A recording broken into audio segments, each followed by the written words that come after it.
ayusin natin ngayon mga kadiskarte isang turbo broiler. So hindi po siya nagkiklik o sira na po yung timer niya. So bubuksan po natin itong turbo broiler.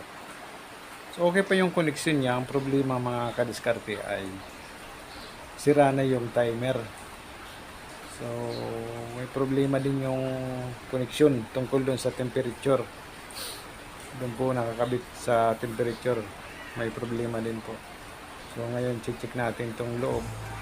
Tanggalin muna natin tong heating element. So tanggalin muna sa pagkakabit. Yan yung heating element mga kadiskarte. Katulad din yan ng doon sa electric stove. Parehas lang ang principle niyan. Ito, kaiba lang nito ay mayroong motor pan, may pan. So ayan mga kadiskarte. So yung ginagalaw ko yan, ayan yung temperature. So makikita nyo, ito yung loob ng turbo broiler. May thermal fuse, may motor pan, may timer, at mayroong temperature timer selector, temperature selector. Tanga.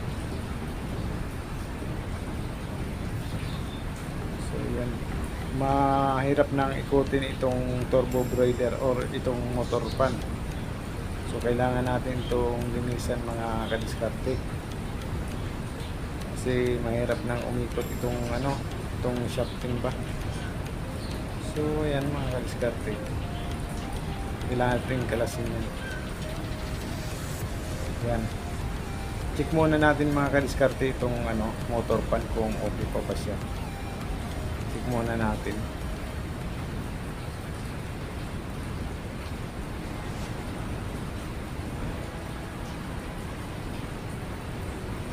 So ayan yung mga wire o yung mga connection. Dalawa yung connection galing dun sa timer papuntang power cord, tapos yung kulay pula naman papuntang temperature selector. Yung isang kulay black papuntang power cord.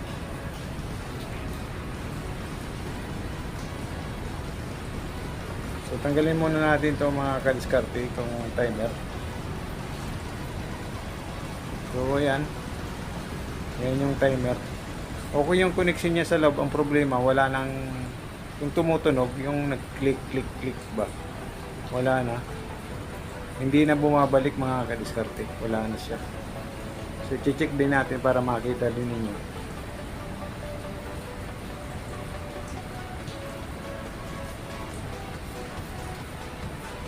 So, yung mga diskarte, check muna natin tong motor ng analog tester.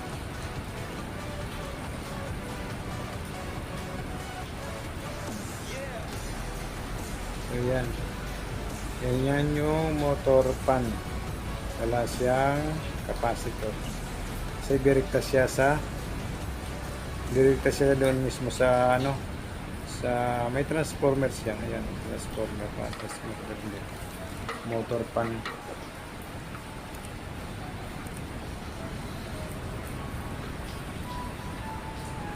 Ayan, istirin muna natin itong mga kadiskarte, itong motor pan ng turbo broiler para makita nyo kung okay pa ba siya o hindi na, kung paano i-tester. So ilagay mo lang mga kadiskarte sa X10 resistance rating. So mataas nga pala nilagay ko dito. So ayan, kung makikita nyo mga kadiskarte, gumagalaw siya. Ibig sabihin working or okay pa yung connection ng motor pan or mismong itong turbo broiler pan. So ito naman mga kadiskarte, check natin tong tawag dito, tong timer. So check natin.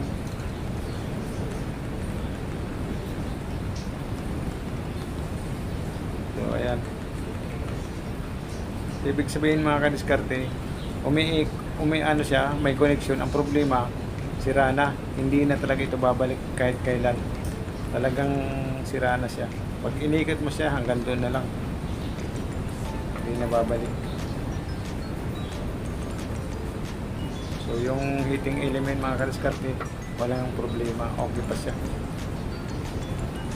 Gumagalaw pa, o ibig sabihin gumagalaw pa yung analog tester natin, or meron pang reading, wala pang problema. So ito nga pala mga kadiskarte yung bago pong biling timer. So pumunta pa tayo sa Raon nito para bumili. Wala kasi yan dito stock sa malapit. So ayan, yan yung bagong timer na nabili ko sa Raon.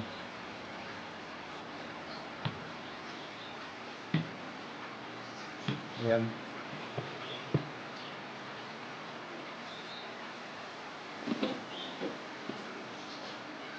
So yun mga kadiskarte, ang gagawin natin dyan ay kakabit na natin sa kumbaga yan yung pamalit natin din sa sira ng timer.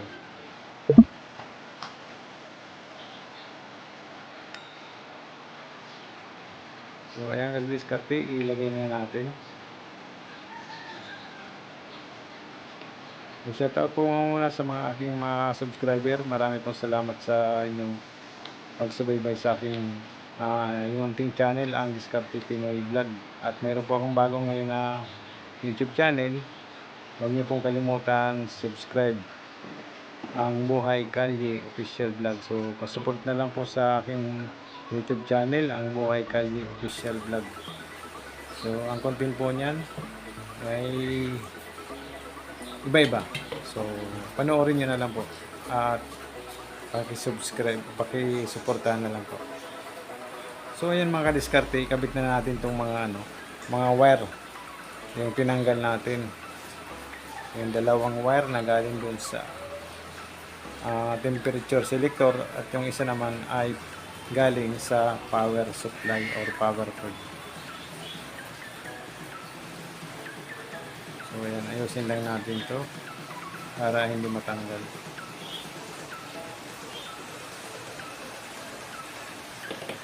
So yan mga diskarte ay natanggal. Yung 4 na pirasong yan, natanggal yan doon. Natanggal na yung nakakabit doon sa temperature selector. So ayan, kakabit na natin. Parang nakahinang siya. Ang problema, naputol na yung hininangan. So gawa na lang natin ng paraan kung paano natin ikabit.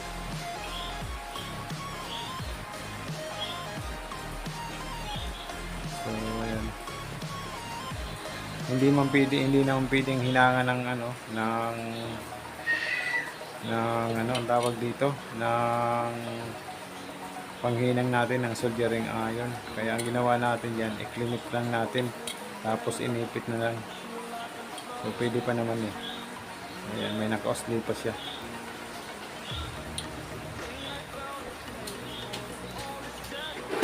Inipit lang natin ang maigi.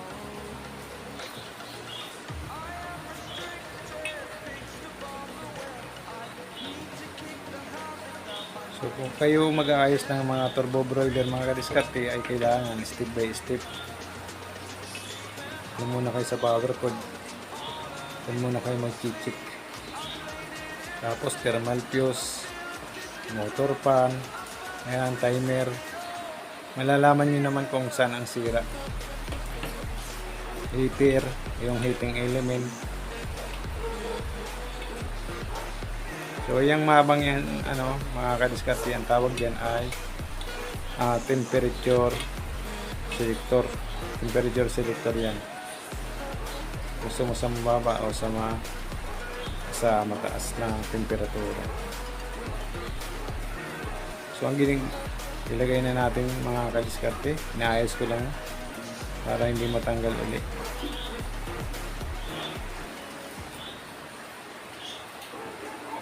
Ayan.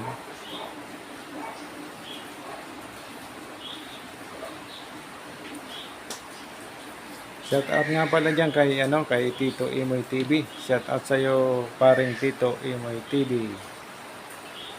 Kay Bicol Fishing.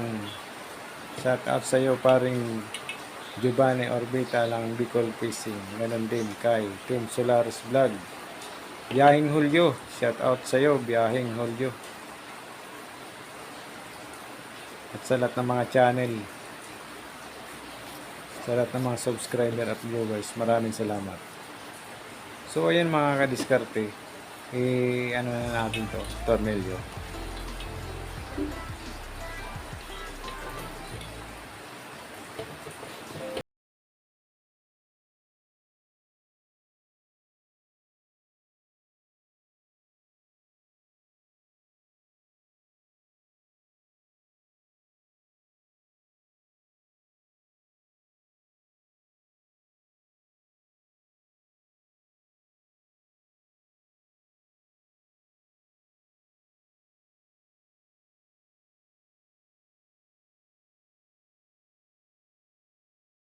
Natin pagka-tornilyo para hindi galaw ng galaw. So ayan, susunod natin ilagay yung sa dito sa timer, yung tinanggal natin kanina. So ilagay na natin to mga kadiskarte. Kulay black lang at kulay red. So yan ay galing dun sa mula sa timer papuntang fuse, yung may fuse. So yan. Tapos yan, papunta na yan doon sa power cord. So ipitin lang natin. Kailangan mahigpit mga kadiskarte yung pagkalagay kasi kapag uga nung o pag-ikot ng pan, matanggal.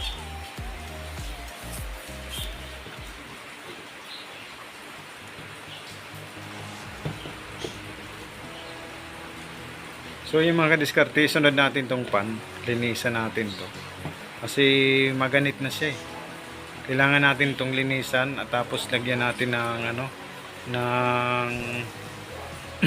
lagyan natin ng langis itong bushing nito sa shafting. Linisan natin yung shafting kasi kalawangin na itong malamang.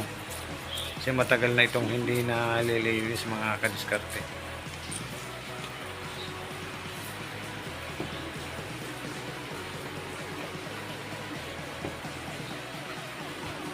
Kung kayo ay gagawa ng mga ganito, kailangan tandaan nyo yung mga tinatanggal nyo para may balik nyo ng maigi or may balik nyo sa dati. So ayan mga kadiskarte, tinanggal natin yung shafting. Pero hindi matatanggal mga kadiskarte yung shafting kasi may siya, may kalawang na siya. Pero tanggalin mo natin itong lock bago matanggal yung shafting. Tanggalin mo natin yung lock. May kalawang na siya. Ang ginawa natin mga kadiskarte ay linihan yung shafting. Kasi may kalawang na talaga siya. Para mailabas doon mismo sa bushing.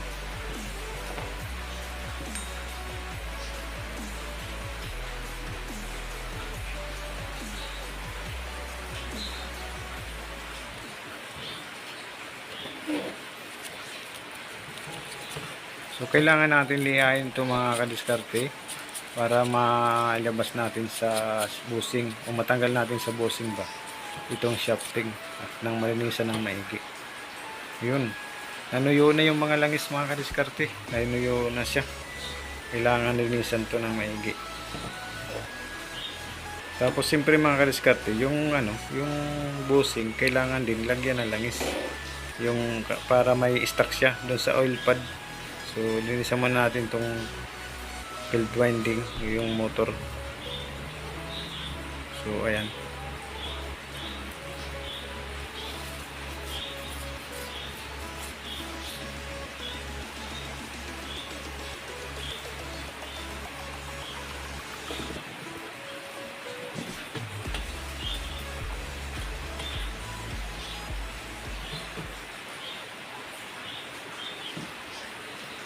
So kapag okay na siya mga kadiskarte, lagyan muna natin to.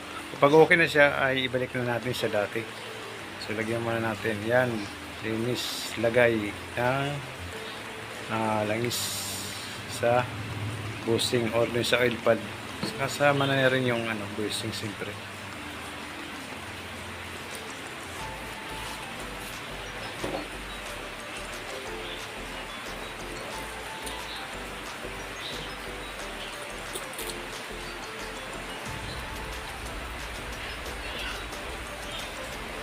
So ayan mga kadiskarte, nailagay na natin yung tornilyo ng motor pan. So lagyan natin lock pag kalimutan.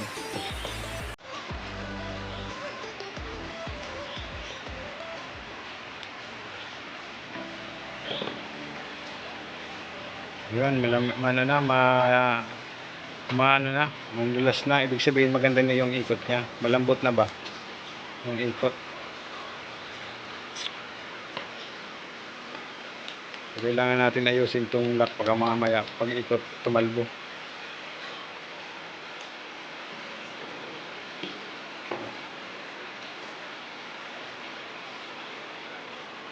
So ayan mga kadiskarte, takpan na natin. Takpan natin ito na para nalagay na natin din yung heating element. So ito yung wire, yung dalawang wire na yan, yung magkabilaan ay papunta rin sa heating element or nakakabit dun sa heating element. Yung kulay red at kulay pula.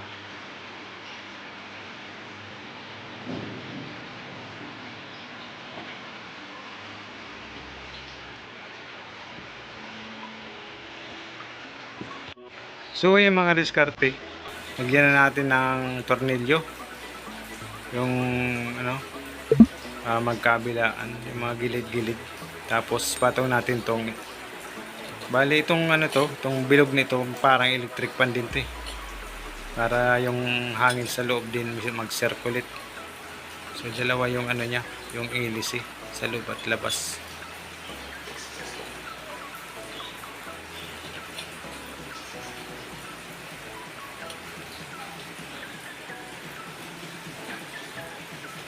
Tapos lagay na natin tong ano, yung heating element.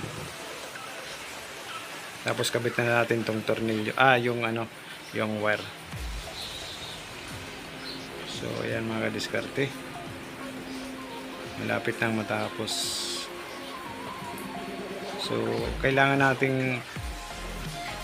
lang maigi o maganda yung pagkalagay nung ano, nung yung balot na yan, kasi mga diskarte baka mamaya sumayad yan sa bakal, magka-ground pa o di kaya makurinti pa kayo. Maganda yung sigurado. So kailangan natin ayusin itong clip para maipasok itong heating element or yung dulo ng heating element.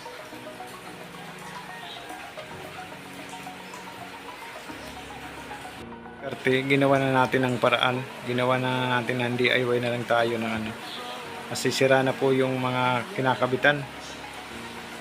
Ayan, yung takip, nilagyan na lang natin ng makapal na yero. So dalawa yan.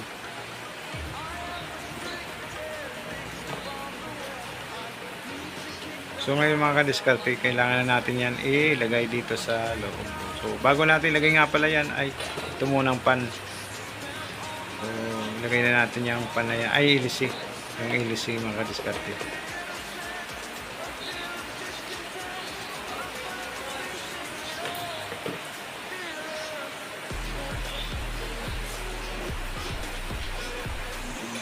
So kailangan natin higpitan yan mga kadiskarte para hindi lumipad. At kailangan mga kadiskarte hindi sumayad yan sa mga gilid-gilid, kasi maingay pag sumayad pa yan.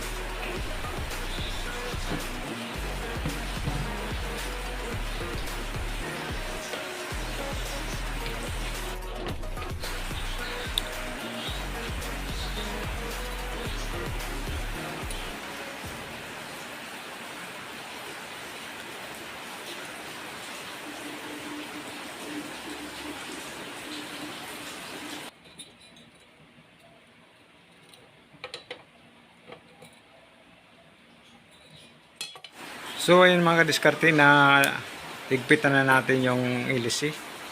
Nalagyan na natin ng ano, nut o nung ano, pang lock ba. So okay na ang ikot niya, madulas na or malambot na ang ikot ng ating hélice. So yung pang last mga kadiskarte ay yung yan, yung cover. Yung may nilagyan natin ng DIY na stand. Yung dalawang stand yan.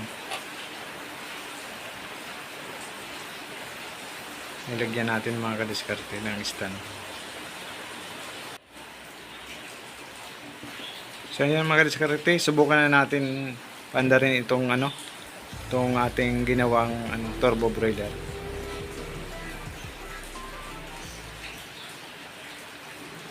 So ayan makikita nyo mga kadiskarte, umiilaw na po parehas yung dalawang ilaw, yung kulay orange at kulay red. Okay na siya. So hanggang dito na lang mga kadiskarte ang aking video, at maraming pong salamat, at sana po ay nagkaroon kayo ng konting kalaman tungkol dito sa paggawa ng turbo broiler. Huwag niyo pong kalimutan huwag niyo pong kalimutan mga kadiskarte, suportahan ang aking YouTube channel, ang Diskarte Pinoy Vlog, at ang aking bagong channel, ang Buhay Kalye Official Vlog. Maraming pong salamat at magandang araw po sa inyong lahat.